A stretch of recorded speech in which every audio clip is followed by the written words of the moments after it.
নমস্কার, সৌমেন সরকার বলছি। ক্যাম্পাস প্লাসের আরেকটি নতুন প্রতিবেদনে আপনাদের সবাইকে স্বাগত। এরকম আলোচনা অনেক শুনেছি যে ধরুন উইজডম, নলেজ এইগুলো বাড়ানোর জন্যে কোন মাধ্যমটা সবথেকে ভালো। অনেকে বলছে বই পড়ো বই পড়ো, কেউ বলেছে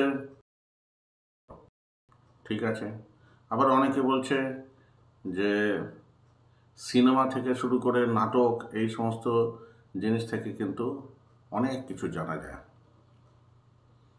আমি কথাটাকে অস্বীকার করতে পারি না, যেগুলো অবশ্যই ইনফরমেশন বা নলেজের একটা সোর্স।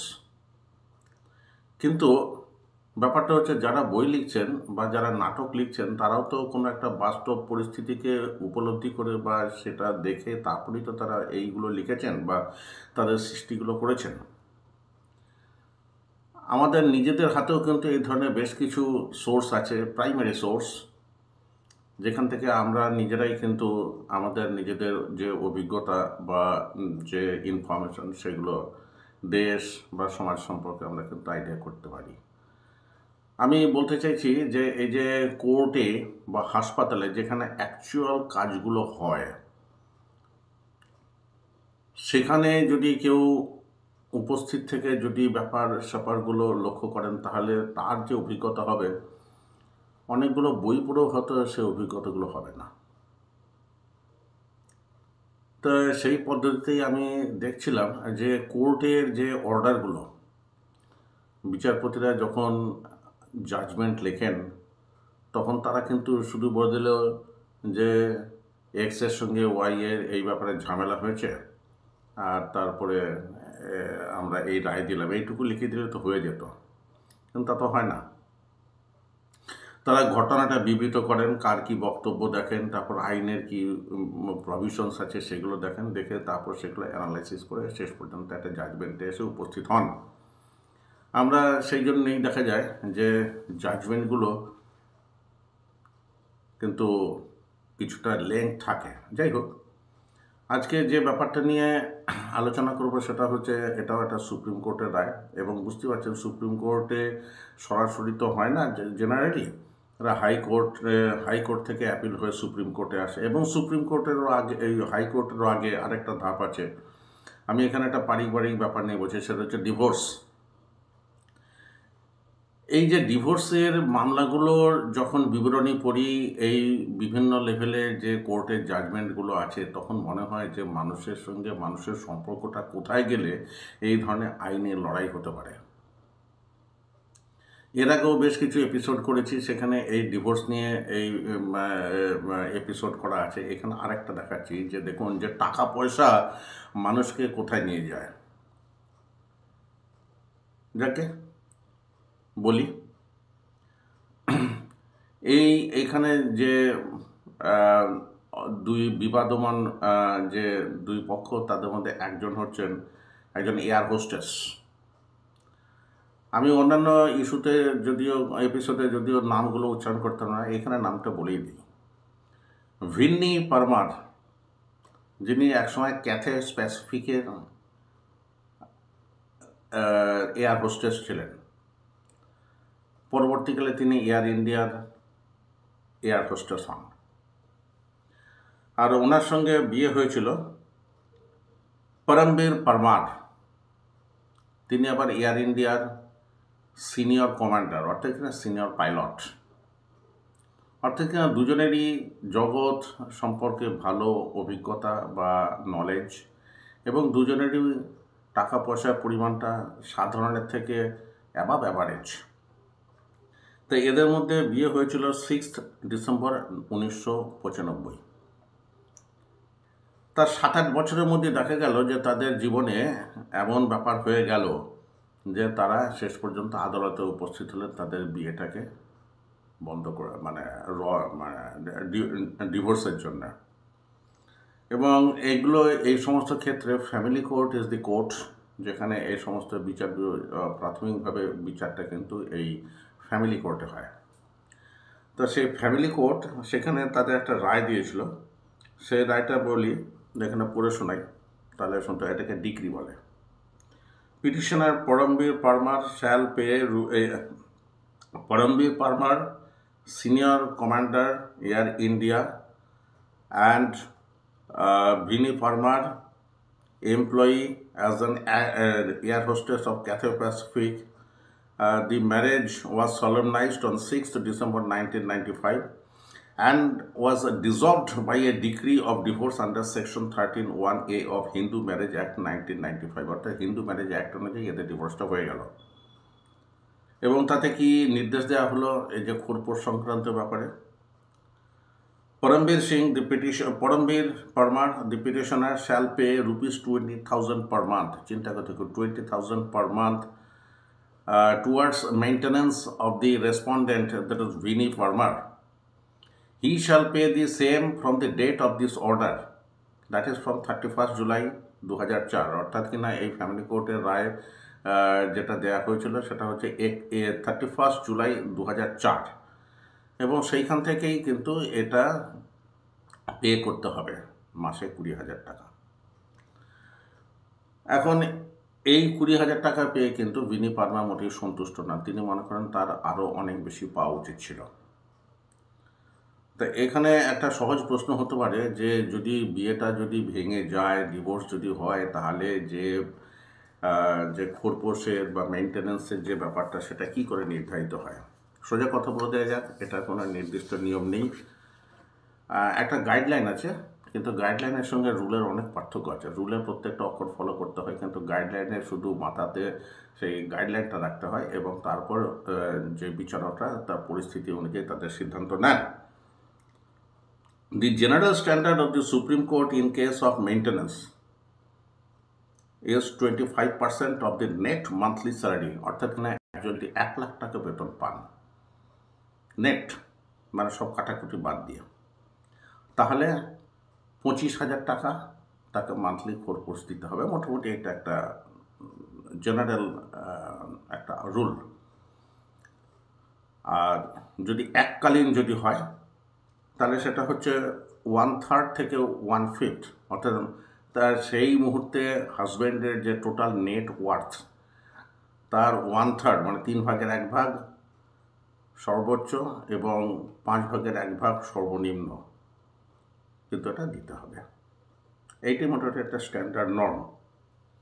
আর কিভাবে এই অ্যামাউন্টটা নির্ধারিত হয়, এই যে হঠাৎ 1/3 বা 1/5 অথবা 25% অফ দি মান্থলি স্যালারি, এইগুলো যে বলা হচ্ছে তার পিছনে কারণটা কি? তার পিছনে কারণটা হচ্ছে যে দেখা হয় social status and living standard of both parties. এই যে দুজন স্পাউস আছে তাদের কিন্তু সোশ্যাল স্ট্যাটাস এবং লিভিং স্ট্যান্ডার্ড এই দুটো দেখতে হবে। এই দুজনের ইনকাম কত বা ইনকাম থাকলে তাদের মধ্যে ডিফারেন্স কত সেটা বুঝতে হবে। জেনারেল প্রিন্সিপাল হচ্ছে যে হাজব্যান্ড যে স্ট্যান্ডার্ড অফ লাইফ লিড করেন, মোটামুটি একই ধরনের স্ট্যান্ডার্ড লাইফ লিড করতে গেলে ওয়াইফকে যে পরিমাণ টাকা লাগবে সেটা ডিপেন্ড, এবং কতজন তাদের ওপর নির্ভরশীল আছেন সেটা দেখতে হবে। ছেলে মেয়ে যারা আছে তাদের পড়াশোনার জন্য কি খরচ খরচা আছে এবং কতদিন বিয়ে হয়েছে, একে অপরের সঙ্গে কী ধরনের রিলেশন আগে ছিল বা বর্তমানে রেখেছে, এই সমস্ত ব্যাপার। আর একটা ব্যাপার এখানে গাইডিং প্রিন্সিপালের মধ্যে দিয়ে দেওয়া আছে, if the wife is working, ধরুন স্ত্রী যদি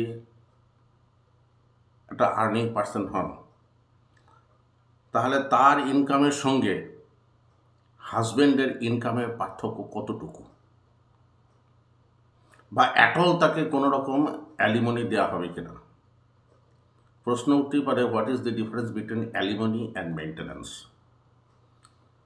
অনেক এখানে বেশ কিছু পার্থক্য আছে, যেটা আমি একটু চেষ্টা করছি বোঝানোর জন্য, তাহলে এই কেসটা বোঝা যাবে। অ্যালিমনি কিন্তু দেওয়া হয় এককালীন এবং এটা দেওয়া হয় ডিভোর্স হয়ে যাওয়ার পরে, এবং এটা যে বললাম যে 1/5 আর 1/3 ওই ফর্মুলাতে যে সর্বোচ্চ 1/3 এবং সর্বনিম্ন 1/5। তা এটা লামসামেও দেওয়া যেতে পারে, অথবা কোনো একটা প্রপার্টি দিয়েও কিন্তু এটাকে ডিসপোজ করা যেতে পারে, অ্যালিমনি করতে বলছে এককালীন, এবং এটা সবসময় ডিভোর্সের পরে হয়। এবং এটা কিন্তু নিজেদের মধ্যে পারস্পরিক এগ্রিমেন্টটা হয়, যদি এগ্রিমেন্টটা ঠিক মতো না হয় তাহলে কিন্তু কোর্ট ইন্টারফেয়ার করে একটা সেটেল করে দেয়। কিন্তু মেনটেন্যান্স কি, এই যে যেমন গাড়ি মেনটেন করতে হয়, বাড়ি মেনটেন করতে হয়, তাদের জন্য তো অর্থাৎ কিনা রেগুলার বেসিসে যে খরচ খরচা, অর্থাৎ কিনা যে ডিভোর্সের যে মামলাটা হয়েছে সেই মামলাটা শেষ পর্যন্ত পরিণতি যতক্ষণ না পর্যন্ত পাচ্ছে তাকে একটা ইন্টারিম দেওয়া হয়। সেই ইন্টারিমটা অবশ্যই ফাইনালের থেকে কমও হতে পারে, বেশিরভাগ ক্ষেত্রে হয়, কারণ রিফান্ড তো হয় না, অতএব একটু কমই থাকে। এবং এটা সাধারণত মান্থলিতে দেওয়া হয়। এবং এখানে ডিভোর্স হোক বা না হোক, ডিভোর্স হয়ে গেলে তো হাজব্যান্ড ওয়াইফের রিলেশনটা শেষই হয়ে গেছে, কিন্তু যতক্ষণ পর্যন্ত মামলা চলছে ততক্ষণ পর্যন্ত আইনত তারা হাজব্যান্ড অ্যান্ড ওয়াইফ। অতএব ভারতের যে আইন আছে, যে আইনটার নাম হচ্ছে Hindu adoption and maintenance act 1956, সেই অনুযায়ী কিন্তু স্ত্রী ভরণ পোষণ করতে হাজব্যান্ড বাধ্য। অতএব যতক্ষণ না পর্যন্ত বিয়েটা ডিসলভড হচ্ছে বাই ডাইভোর্স ডিক্রি, ততক্ষণ পর্যন্ত কিন্তু এই মেনটেন্যান্স ব্যাপারটা চলবে। এবং ডিভোর্সের পরেও চলতে পারে, তিনি যদি এককালীন যে অ্যামাউন্ট সেটা যদি দুই পক্ষ যদি না মেনে নেয় তাহলে কিন্তু মাসে মাসে এই ব্যাপারটা চলতে থাকবে। এবং পরবর্তীকালে কী নিয়ম আছে, যদি দেখা যায় যে ভদ্রমহিলা পুনরায় বিবাহ করেছেন তখন থেকে এই ব্যাপারটা, অথবা ভদ্রমহিলা চাকরি পেয়েছেন, অথবা ভদ্রমহিলা নিজেকে মেনটেন করতে সক্ষম, সেক্ষেত্রে কিন্তু এই মেনটেন্যান্সের ব্যাপারটা থাকবে না, বা সেটাও ডিসাইড করার জন্য কিন্তু কোর্টে এসে আদালতের মাধ্যমে এই ব্যাপারটা নিতে হবে। তো যাই হোক, এবারে এই কেসটাতে ফিরে আসি। তো ভিনি পারমার আর পরমবীর পারমারের মধ্যে বিয়েটা তো গেল, বাই ডিক্রি ভেঙে গেল। এখন 20,000 টাকা পেয়ে ভিনি পারমার সন্তুষ্ট নন, তিনি হাইকোর্টে মামলা করলেন, বললেন যে আমার মিনিমাম 50,000 টাকা বা তার উপরে পাওয়া উচিত, কারণ যে তার হাজব্যান্ডের ইনকাম মাসে 20,000 টাকা থেকে মাসে 2 লাখ টাকার থেকে অনেক বেশি।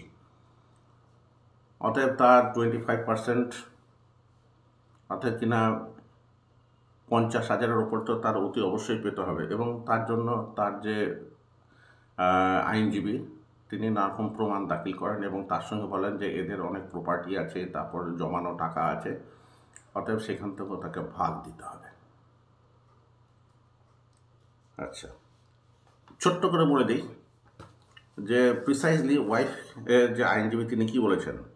As per the wife, the amount of 20,000 per month as directed by the family court is too inadequate, যথেষ্ট অপ্রতুল, and having regard to the monthly income of the respondent and estimated at about rupees 2 lakhs, she ought to have received rupees 50,000 per month by way of permanent alimony. অর্থাৎ কিনা 2 লাখ টাকা যদি তার হয়ে থাকে মাসিক বেতন, তাহলে তার অন্তত 50,000 টাকা মাসে মাসে তার পাওয়া উচিত। এবং আরও ব্যাপারটা হচ্ছে শি ইজ আনএমপ্লয়েড, অর্থাৎ কিনা তিনি এখন চাকরি করেন না, অতএব তার কোনো রকম নিজেকে ভরণ পোষণ করা তার কোনো রকম ক্ষমতা নেই, অতএব ওই টাকাটা তার প্রয়োজন। উল্টো দিকে এবং তিনি আরও এটা বলছেন যে দেখুন, ইনকাম ট্যাক্স রিটার্ন পর্যন্ত স্ত্রীর যে আইনজীবী তিনি দাখিল করে বলছেন যে 2001-2 সালে তার 24,34,000 টাকা টোটাল ইনকাম ছিল, 8,10,000 টাকা ইনকাম ট্যাক্স দিল, তার তো 16,000 টাকা ছিল। তার পরের বছর দেখা যাচ্ছে তার 22,24,000 টাকা তার ইনকাম ছিল, এবং ইনকাম ট্যাক্স বাদ দিয়েও তার টোটাল যে অ্যামাউন্ট সেটা ছিল 16 লাখ টাকা। এবং তারপরে বছর 2003 সালে তার ইনকাম ছিল 34,50,700 টাকা, এবং 10,59,671 টাকা ইনকাম ট্যাক্স দেওয়ার পরও তার হাতে ছিল কিন্তু 23 লাখ টাকার ওপরে। অতএব মাসে 20,000 টাকা কেন দিয়েছে? এটা হচ্ছে ওয়াইফের যুক্তি। এবার হাজব্যান্ড কী বললেন? হাজব্যান্ড বলছেন যে ওয়াইফকে কোনো টাকা পয়সাই দেওয়া উচিত হয়নি। কেন না, ওয়াইফ যে চাকরি করেন, এখনও করে যাচ্ছেন, সে কথা তো কোর্টে উনি উল্লেখ করেননি। ফলে অ্যামাউন্ট যেটা পেয়েছেন সেটা যথেষ্টই রিজনেবল, এবং আর্নিং ওয়াইফকে যে মেনটেন্যান্স দিতে হবে তার সুনির্দিষ্ট কোনো রকম আইন কিন্তু কোথাও দেওয়া নেই। অতএব এই বেসিসে কিন্তু তার কোনো খোরপোশ পাওয়াই উচিত নয়। তবুও তিনি 20,000 টাকা মাসে সেটা মেনে নিচ্ছেন। এখন হাইকোর্ট দুই পক্ষের বক্তব্য শুনে তারপর পরীক্ষা করে দেখেন যে ফ্যামিলি কোর্ট কি বলেছিল। ফ্যামিলি কোর্ট কিন্তু হাজব্যান্ডের কথাতে তার ফ্যামিলি কোর্টের কিন্তু সমর্থন ছিল বেশি, কারণ তারা অসন্তুষ্ট যে ওয়াইফ কিন্তু পুরোপুরি সত্য গোপন করে গেছেন নিজের ইনকাম বা ফিনান্সিয়াল স্ট্যাটাস সম্পর্কে। ক্যাথে প্যাসিফিকের যে এয়ার হোস্টেস, পরবর্তীকালে যিনি অনেক দিন ধরে এয়ার ইন্ডিয়াতে চাকরি করেছেন, তিনি এই যে আনএমপ্লয়েড না, এবং তারপর আরও একটা দেখা যাচ্ছে যে ডিভোর্সের ঠিক আগে আগে তিনি কিন্তু এয়ার ইন্ডিয়ার চাকরি ছেড়ে আরেকটা প্রাইভেট কোম্পানিতে কাজ করেন, এবং সেখানে যদিও ওয়াইফ বলছেন যে সেখানে নাকি তার পার্মানেন্ট এমপ্লয়মেন্ট নয়, মাত্র মাসে 20,000 টাকা করে দেওয়া হয়। তো এই সমস্ত কারণ দেখে ফ্যামিলি কোর্ট ঠিক করেন যে তাকে মাসে 20,000 টাকাটা তার পক্ষে যথেষ্ট পরিমাণে খরপোশ, অ্যালিমনি, মেনটেন্যান্স যা বলবেন। এবারে এটা সমস্ত দেখে হাইকোর্ট কি বললেন? হাইকোর্ট বলছে যে দুটো ব্যাপার আছে, যে এইখানে তারা এই হাইকোর্টে অ্যাপিলের সময়তে তারা যে বিয়ের যে ডিভোর্সের যে ডিক্রিটা তারা চেঞ্জ করে নিয়েছেন। কেন না, ফ্যামিলি কোর্টে যে ডিক্রি হয়েছিল সেই ডিক্রিটা হচ্ছে কিন্তু হিংসাত্মক কাজের জন্য হাজব্যান্ডের এগেনস্টে অভিযোগ ছিল, অর্থাৎ কিনা হিন্দু ম্যারেজ অ্যাক্টের 13(1)A ধারা অনুযায়ী সেই বিয়েটা কিন্তু ডিসলভ হয়ে গেল because of husbands violent activities. কিন্তু পরবর্তীকালে সেই ওয়াইফই যখন হাইকোর্টে এলেন তখন তারা বললেন যে না, ঠিক আছে, এটা ওই ভায়োলেন্সের যে ব্যাপারটা আছে সেটাকে বাদ দিয়ে ওটাকে বলা হোক যে দুপক্ষের স্বেচ্ছায় যে ডিভোর্স, সেই section 13B of Hindu marriage অ্যাক্টে তাদের এটাকে পরিবর্তিত করে ডিক্রিটা পরিবর্তন করে দেওয়া হোক। এবং পরিবর্তন করে দেওয়ার পর তারপর সেখানে সে একই কথা যে 50,000 টাকা মাসে মাসে তাদের প্রয়োজন। এবং তখন যে হাইকোর্টের বিচারকরা বলছেন যে এখানে দুটো আছে, সেকশন 18 অফ মেনটেন্যান্স অ্যাক্টে কী বলছে আর সেকশন 25 অফ মেনটেন্যান্স অ্যাক্টে কী বলছে। সেকশন 25 হচ্ছে আফটার ডিভোর্স, অর্থাৎ এটা যদি পার্মানেন্ট হয়, আর সেকশন 18 সেটা হচ্ছে যদি দেখা যায় যে যতক্ষণ পর্যন্ত মামলা চলাকালীন যে অ্যামাউন্টটা, অর্থাৎ দুটোর মধ্যে কিন্তু একটা পার্থক্য থাকবে। তো এই যে প্রথমটা যে ওই যে হিংসাত্মক কাজের ব্যাপারটা এখনো বাদ দেওয়া হলো, কারণ তাহলে দেখা যাচ্ছে মেনটেন্যান্সের ব্যাপারে ওয়াইফের কিছু লস হচ্ছে। তো সেই জন্য তারা সেই যে ক্লজটাকে তুলে দিলেন। হাইকোর্ট শেষ পর্যন্ত দিলেন এইটাই যে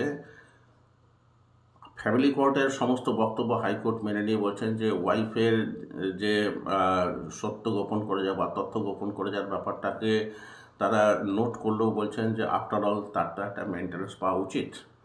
অতএব ফ্যামিলি কোর্ট যে 20,000 টাকা দিয়েছে সেটা ঠিকই দিয়েছে, কিন্তু এর সঙ্গে তারা আরেকটা কথাও জুড়ে দেন যে এই যে কবে কি চাকরি পেল বা রেগুলার দিচ্ছে কি দিচ্ছে না, এই যে একটা আনসার্টেনটি আছে, এই আনসার্টেনটিটাকে শেষ করার জন্য তারা বলেছেন এককালীন একটা অ্যামাউন্টও কিন্তু ফিক্স করা যেতে পারে। এবং তারা বলেন যে মাসে যদি কেউ যদি 25 লাখ যদি সেই সময়তে 2004-05 সালের কথা বলছেন, যে যদি 25 লাখ যদি কোথাও ইনভেস্ট করা হয় তাহলে মাসে মাসে তার কিন্তু সুদ আসবে প্রায় 2.5 লাখ টাকা, অর্থাৎ বছরে সুদ আসবে, ইন্টারেস্ট আসবে 2.5 লাখ টাকা, অর্থাৎ কিনা বছরে মাসে 21,000 টাকা।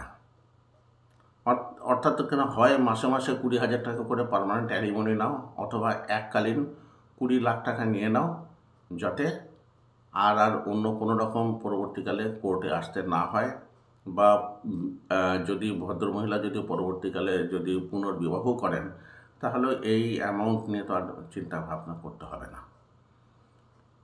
তাহলে কি ব্যাপারটা দাঁড়ালো যে এককালীন 20 লাখ টাকা অথবা মাসে মাসে 20,000 টাকা, দুটোর মধ্যে যে কোনো একটা তাকে দিতে হবে। এই বলে তারা কেসটাকে ডিসপোজ করে দেন। তো এতে ওয়াইফ যে বিনি, তার তো কোনো কেসটা তো সুবিধা হলো না। তখন তারা গেলেন সুপ্রিম কোর্টে। সুপ্রিম কোর্টও আইনের নানা রকম ব্যাখ্যা ট্যাখ্যা দিয়ে শেষ পর্যন্ত বলছে যে এই যে ইয়ং কাপল, এরা তখনও ইয়ং ছিল এবং হাজব্যান্ডের সামনে বিশাল ভবিষ্যৎ রয়েছে, যেহেতু তিনি একটা সিনিয়র কমান্ডার, এবং ওয়াইফের চাকরিটাও পার্মানেন্ট নয়। অতএব একই ধারাগুলো উচ্চারণ করে তারা কিন্তু নির্দিষ্ট করে দিলেন যে 20,000 টাকা নয়, মাসে 40,000 টাকা, অথবা এককালীন 40 লাখ টাকা। চিন্তা করে দেখুন, 40 লাখ টাকা। সুপ্রিম কোর্ট এইভাবে কেসটাকে ডিসপোজ করে দিলেন। তো এই জাজমেন্টটা পড়ার পর আমার মনে হলো যে বিয়ে, ম্যারেজ অ্যাজ অ্যান ইনস্টিটিউশন, সেটার যে স্যাংটিটি সেটা কতটা থাকলো, আর আইনি লড়াই শেষ পর্যন্ত যেভাবে গেল, অর্থাৎ কিনা যে একবার যে ভায়োলেন্ট অ্যাক্টিভিটি, হাজব্যান্ডের ভায়োলেন্ট অ্যাক্টিভিটির কারণ থেকে সরে এসে যে এরা যে মেনে নিল যে কনসেনসাস অনুযায়ী এই ম্যারেজটাকে যে ডিক্রি করে দেওয়া হলো ডিভোর্সের জন্যে, তাতে হচ্ছে shifting stand by the wife. যাই হোক, আদালতের রায়। তা দেখা গেল যে মনিটারি যে ওয়ারটা মানে টাকার ওপরে, টাকার জন্য যে লড়াইটা চলেছে, সম্পর্কটা নিয়ে সেই ধরনের কোনো উদ্বেগ কিন্তু তেমন চোখে পড়ল না। অর্থাৎ কিনা মানুষের সঙ্গে মানুষের সম্পর্ক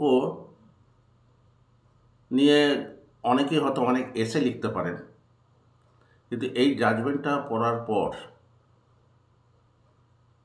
কিন্তু তার নিজস্ব একটা ধারণা জন্মে যাবে। তার কারণটা হচ্ছে এতে লেখকের কোনো রকম কল্পনা বা তার কোনো চিন্তা কিন্তু এর মধ্যে ঢোকানো নেই। এটা 100% রিয়ালিটিতে যা ঘটেছে তারই রিফ্লেকশন ঘটেছে জাজমেন্টে। মতামত সবারই আলাদা হতেই পারে। তো কেমন লাগলো এপিসোডটা? যদি ভালো লেগে থাকে কমেন্ট করে জানাবেন, সাবস্ক্রাইব করবেন, শেয়ার করবেন। আপাতত এপিসোডটাকে এইখানে শেষ করছি। পারলে আরও একটা গুরুত্বপূর্ণ বিষয় নিয়ে নেক্সট এপিসোডে আসবো। নমস্কার।